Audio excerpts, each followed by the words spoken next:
But that was just the beginning. Зачет принять. Лапраксио.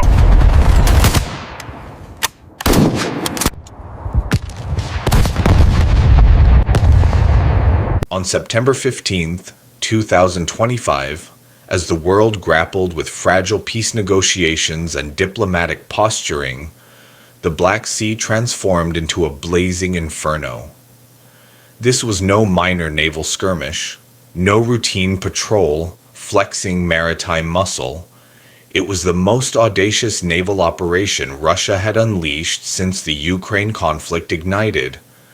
In a mere 45 minutes, Russia's Black Sea Fleet deployed a formidable armada.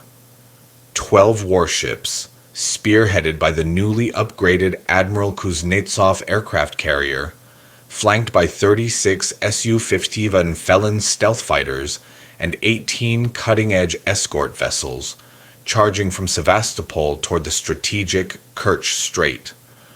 The deafening roar of jet engines split the heavens.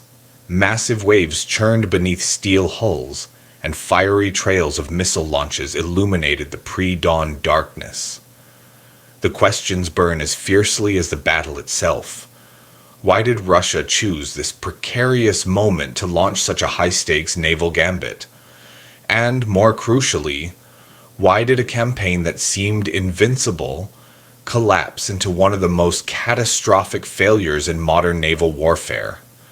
Join me as we dissect this pivotal moment by moment, on B-21 Raider.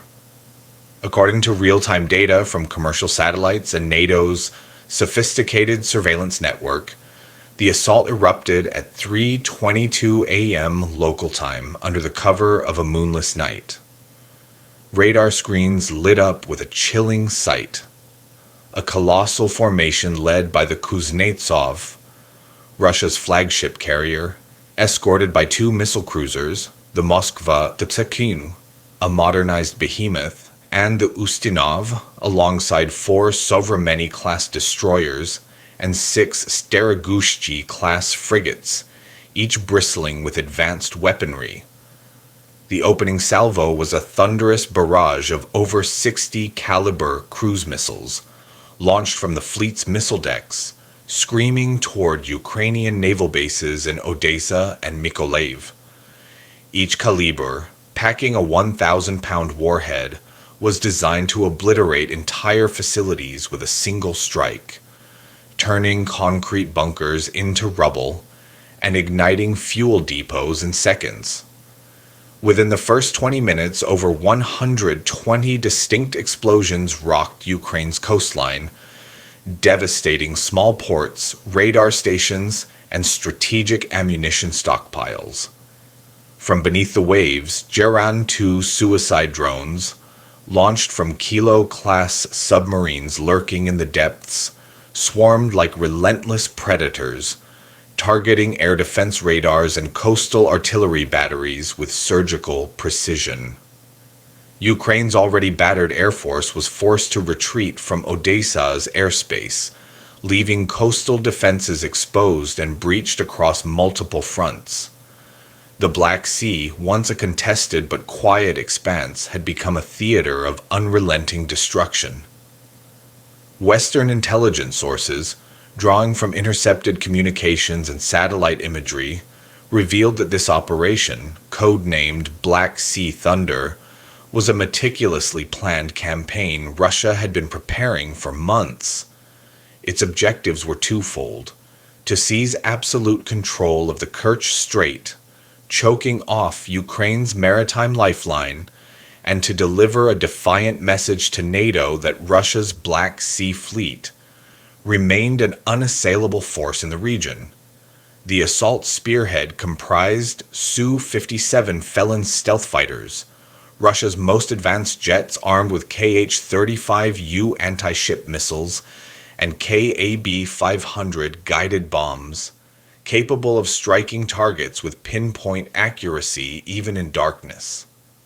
The Kuznetsov, fresh from a multi-year overhaul, boasted the Pantsir M air defense system and the capacity to launch 24 aircraft simultaneously, making it a floating fortress. The Staragushchi frigates, equipped with anti-submarine missiles and state-of-the-art sonar, were designed to neutralize any underwater threats from Ukrainian or NATO submarines. Trailing behind were Ivan Gren-class landing ships, loaded with elite Marines and BTR-82A armored vehicles, ready to storm Ukraine's shores and exploit any gaps in the coastal defenses. Military analysts noted the operation's echoes of Soviet naval doctrine, a relentless onslaught of air and sea firepower to crush resistance before ground forces swept in to secure victory. Yet even the most formidable plans can shatter when they collide with a foe that's been watching, waiting, and preparing. As Russia's naval juggernaut steamed toward the Kerch Strait, they were oblivious to the trap awaiting them. Ukraine, backed by the full might of NATO's intelligence and technological prowess, was primed for a counterstrike that would redefine modern warfare. Ukrainian Bayraktar, TB-2 and RQ-20, Puma reconnaissance drones had detected the fleet's buildup 96 hours earlier, spotting unusual activity in Sevastopol's docks.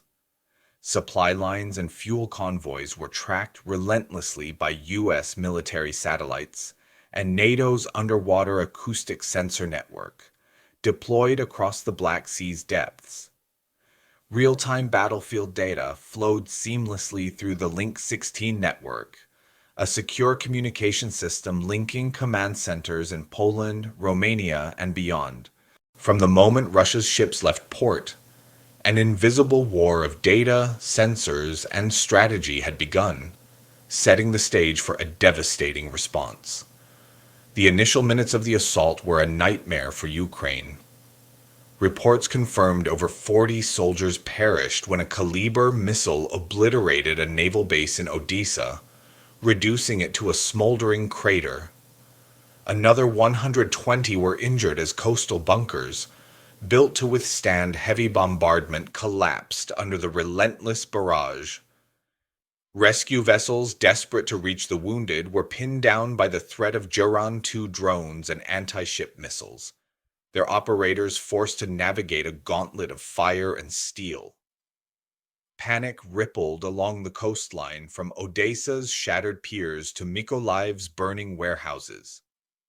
Yet this brutal onslaught was also the spark that ignited a sleeping giant, the Western Alliance. It was a stark reminder that modern warfare waits for no diplomatic niceties. It strikes with the speed of lightning and the weight of thunder. In that critical moment, the United States and NATO activated their most advanced military technologies.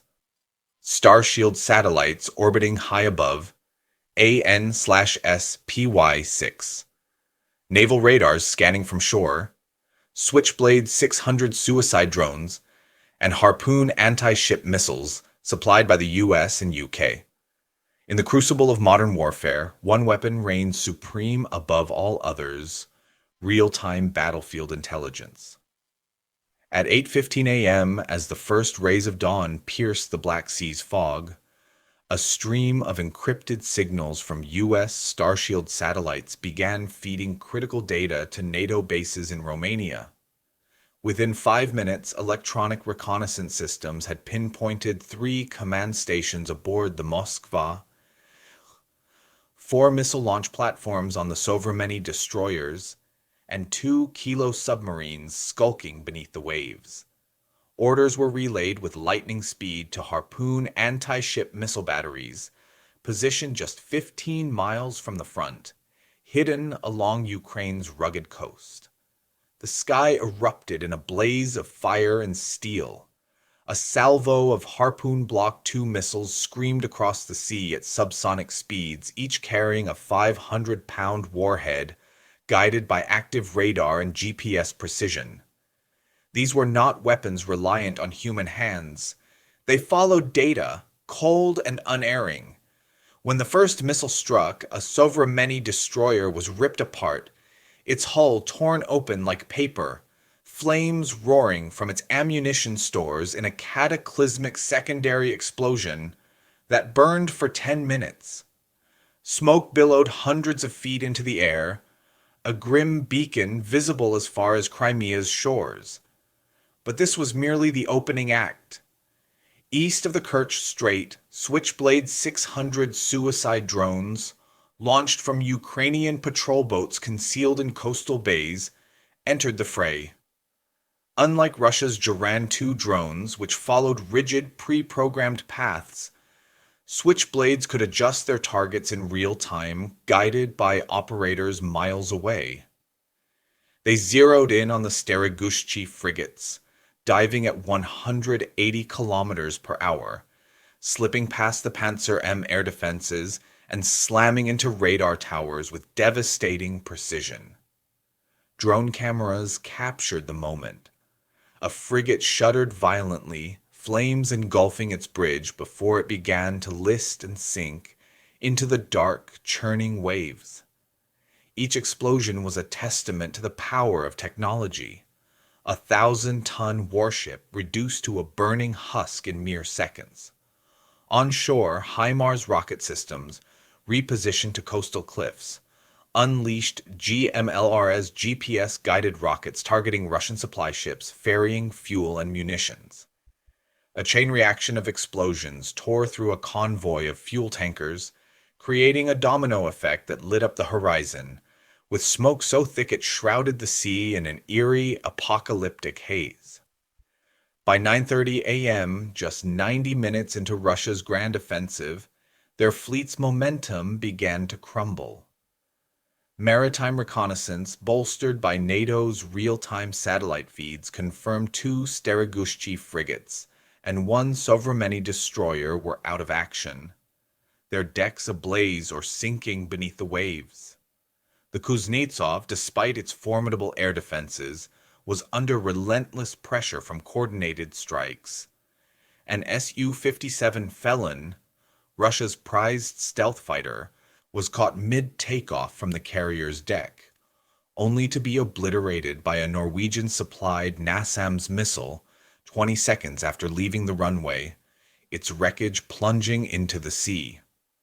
U.S. provided ANTPQ-53 radars, operating from bases in Poland, locked onto Kalibr launchers aboard the Moskva in under 60 seconds, feeding precise coordinates to French Caesar howitzers positioned along the coast.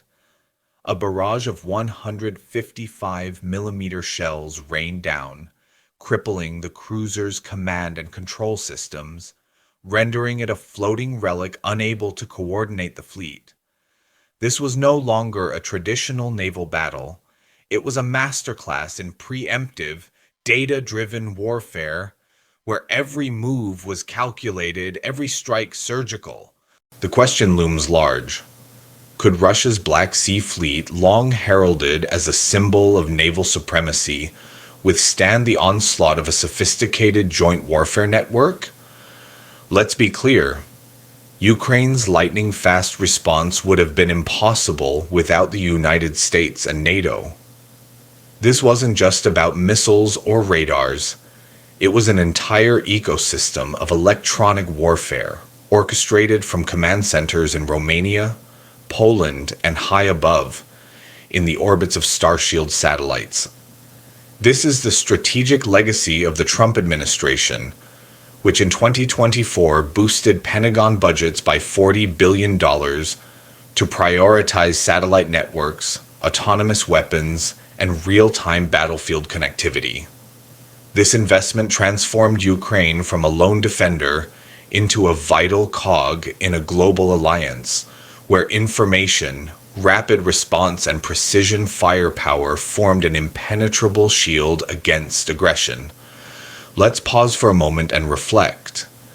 Is this the first time in history that a naval juggernaut has been humbled by a smaller, technologically superior adversary? And if so, what does this mean for the future of warfare on the high seas? The events in the Black Sea are not just a battle, they're a harbinger of a new era. Russia's devastating air and sea strikes crippled Ukraine's coastal defenses, but wars are not won by firepower alone. To seize control of the Kerch Strait, Ukraine needed a naval and ground force capable of confronting Russia head-on. And that's when they unleashed their trump card, a counteroffensive that would etch itself into the annals of military history. At 11:15 a.m., under the meticulous orchestration of NATO's command network, Ukraine's Navy launched a counterstrike that redefined the art of naval warfare. Bolstered by U.S.-supplied island-class patrol boats, their flotilla was a testament to resilience forged in the crucible of conflict. Leading the charge were the agile Gurza M gunboats, each armed with Ukraine's homegrown Neptune anti-ship missiles, silent, deadly weapons designed to pierce the heart of Russia's naval might. These vessels didn't charge recklessly into the Russian armada. Instead, they maintained a strategic 20-mile distance, cloaked by the morning's dense sea fog. Their movements guided by the cutting-edge AN/SPY-6 radars, which sliced through the haze to reveal Russian ships lurking in the shadows. On the right flank, Ukrainian special forces, battle-hardened and trained for precision, deployed high-speed boats equipped with Harpoon missiles. They executed daring hit-and-run tactics, striking like phantoms and vanishing before Russia could muster a response. This was the pinnacle of 21st century naval warfare, a deadly ballet where every missile launch, every maneuver, was orchestrated by satellite data, underwater sonar, and predictive algorithms that calculated enemy movements with chilling accuracy. The Black Sea became a chessboard, and Ukraine, backed by NATO's technological supremacy, was playing several moves ahead. At 11:40 a.m., the first direct clash erupted, a moment that would define the battle's turning point. A Staragushche frigate, weighing 2,200 tons and bristling with Packet NK anti-submarine missiles, emerged from the mist near the Kerch Strait, its radar locking onto a Ukrainian patrol boat. But before it could fire, a Neptune missile launched from a concealed battery on Odessa's shore soared 300 feet into the air before plunging with lethal precision into the frigate's engine room. The explosion was catastrophic, ripping through the ship's core, flames roaring into the sky, transforming the vessel into a blazing inferno that lit up the horizon. Simultaneously, the 76mm guns on Gurza M boats unleashed a relentless barrage on a cluster of Russian supply ships, targeting 2 ammunition carriers. The resulting explosion sent shockwaves across the sea, with shrapnel and debris raining down like a storm of steel. Russian Marines, caught in the chaos, were forced to leap into the freezing waters, many trapped in the burning wreckage, their cries drowned out by the roar of collapsing steel. From above, Bayraktar TB-2 drones prowled the skies, their MAML guided bombs dropping with surgical precision on smaller Russian vessels attempting to reach the shore. Each strike turned supply ships into twisted husks, sinking into the depths with a final, mournful groan. By noon, the waters near the Kerch Strait had become a steel graveyard, a haunting tableau of destruction. Switchblade drones continued their relentless hunt, waiting for the precise moment when Russian ships slowed to refuel or regroup, then diving like invisible blades to deliver devastating blows. What set this counteroffensive apart wasn't just the weapons, but the seamless coordination between Ukraine and NATO. Every Gurza M boat was linked to Starshield satellite feeds, receiving real-time updates on enemy positions. And every strike was guided by coordinates refreshed automatically, bypassing the need for manual communication.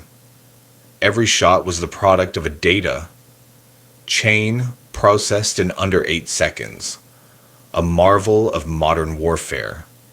The question echoes, does Russia's traditional naval strategy, built on the sheer might of ships and missiles, have any place in an era defined by instantaneous data and surgical precision? By 2 p.m., Russia's fleet was in disarray, its units severed from one another.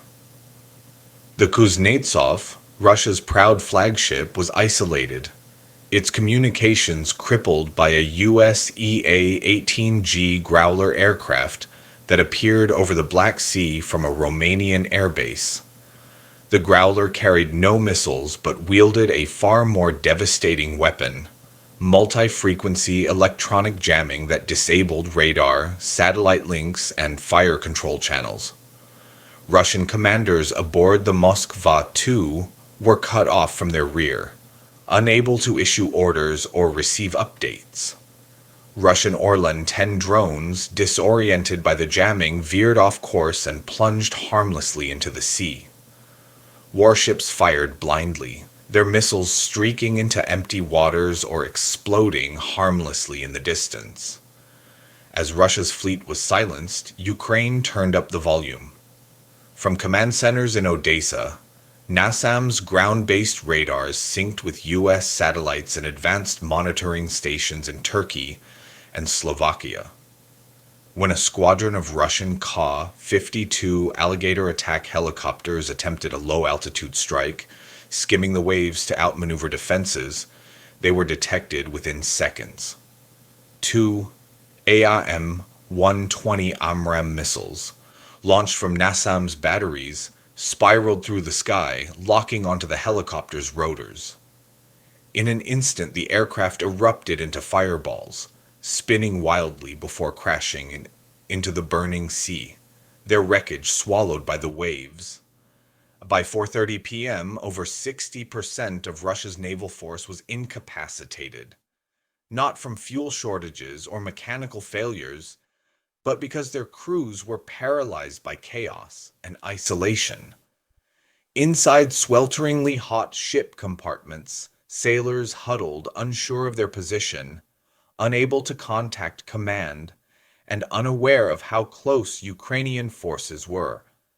They were blind to intelligence, deaf to warnings, stranded in a modern battlefield where every movement was tracked from orbit. U.S. intelligence didn't merely provide targets, it orchestrated a multi-dimensional assault. French Caesar howitzers pounded remaining Russian artillery positions from the shore. Switchblade drones hunted from the skies, and Neptune missiles struck from patrol boats with devastating accuracy. The battlefield moved as if guided by an invisible hand, a symphony of destruction conducted with precision. Ukrainians called it the Western Brain, a testament to the alliance's technological dominance. Russian sailors, in intercepted radio transmissions, spoke of the eye from above, a haunting acknowledgement that their every move was watched, analyzed, and countered within minutes.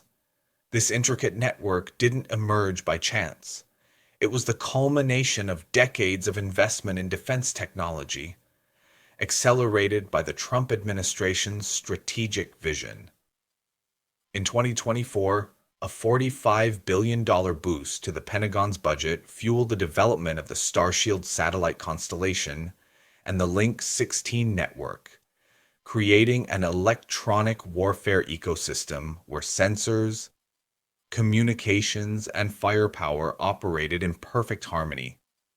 The result was transformative. No U.S. aircraft carrier needed to sail into the Black Sea. No F-35 had to breach Russian airspace. Victory was delivered through the power of information, delivered at the right time to the right place with unerring precision. As dusk settled over the Black Sea, the waters near the Kerch Strait were a grim tapestry of wreckage and ruin. Scorched hulls drifted aimlessly, smoke rising from shattered decks, the sea itself stained with oil and debris.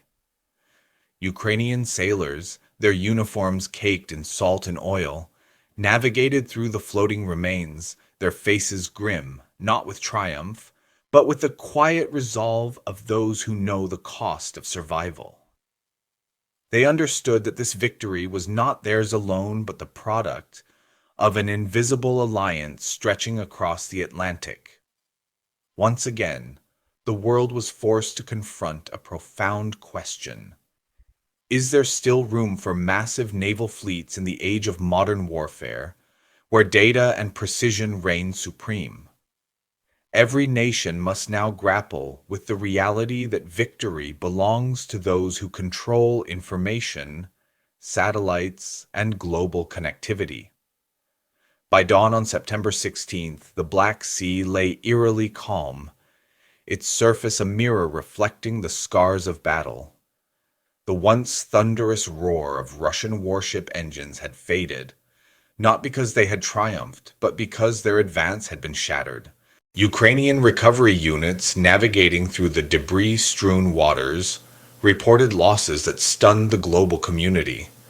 At least 3 Starogushche frigates lay at the bottom of the sea, their hulls torn apart by Neptune missiles.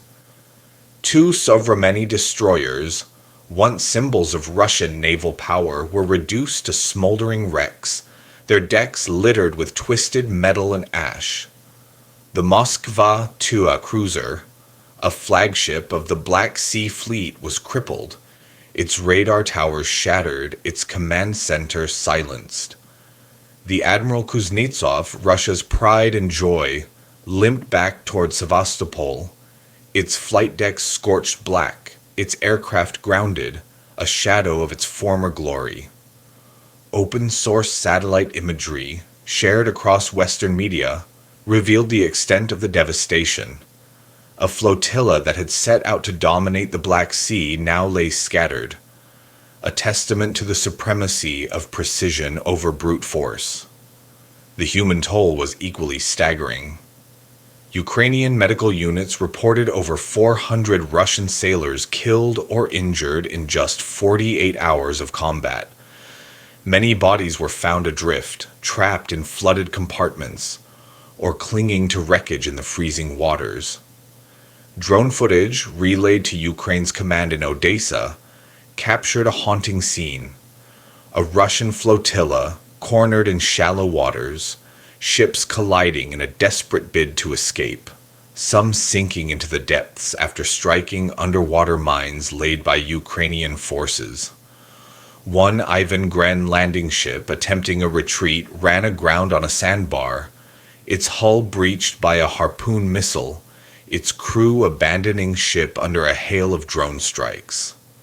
From a military perspective, Russia's defeat was not due to a lack of ships, missiles, or manpower, but a catastrophic failure of coordination, command, and confidence in their strategy. The Black Sea, once a stage for Russia's naval ambitions, had become a graveyard of hubris. That night in Sevastopol and Novorossiysk, Russian social media erupted with leaked images of burning ships and desperate pleas from surviving sailors. "We can't reach command. Drones are everywhere. They knew our every move." Despite Moscow's frantic efforts to censor the truth, the flames in the Black Sea could not be concealed. This was not merely a tactical setback. It was a devastating blow to Russia's naval doctrine, which had long equated strength with the number of hulls and missiles. For the first time, a mighty fleet was repelled by a smaller, agile force, backed by artificial intelligence, drones, and real-time data. The question reverberated in Moscow's halls of power: how could an overwhelming force be paralyzed in just 2 days? The answer lies in the dawn of 21st century warfare, where victory belongs to those who see first, calculate first, and strike with unerring precision.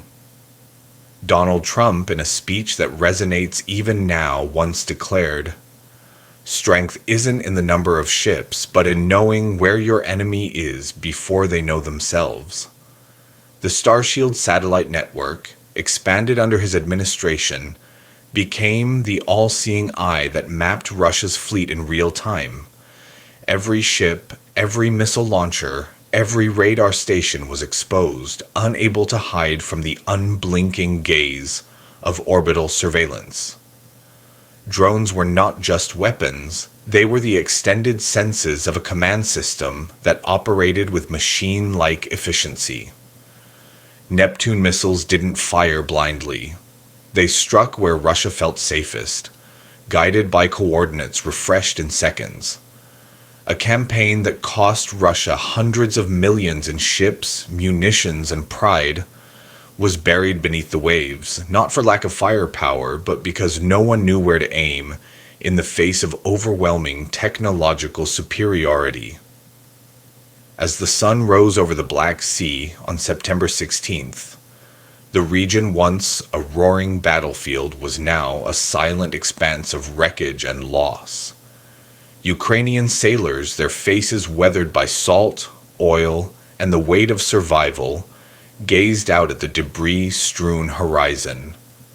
They did not cheer or celebrate. They stood in quiet resolve, knowing their triumph was forged not just by their courage, but by an alliance that spanned continents. The United States, NATO, and a network of satellites, drones, and data had turned the tide, proving that in modern warfare, information is the ultimate weapon. The events in the Black Sea will be studied for generations, a stark reminder that the era of brute force fleets is fading, replaced by a new paradigm where data, precision, and global connectivity dictate the outcome of battles. Thank you for joining us on B-21 Raider for this in-depth analysis of a battle that reshaped the future of warfare. We don't just tell stories, we dissect every tactic, every piece of technology, every shadow cast by the forces shaping our world. If you're passionate about geopolitics, military strategy, and the unvarnished truth behind global conflicts, B-21 Raider is your channel. Don't forget to hit that subscribe button, as every video we produce is a deep dive into the data, strategies, and realities that others shy away from. Share your thoughts in the comments below. War is not a game, and every perspective adds to our understanding. Stay tuned for more, and let's uncover the truths that define our world.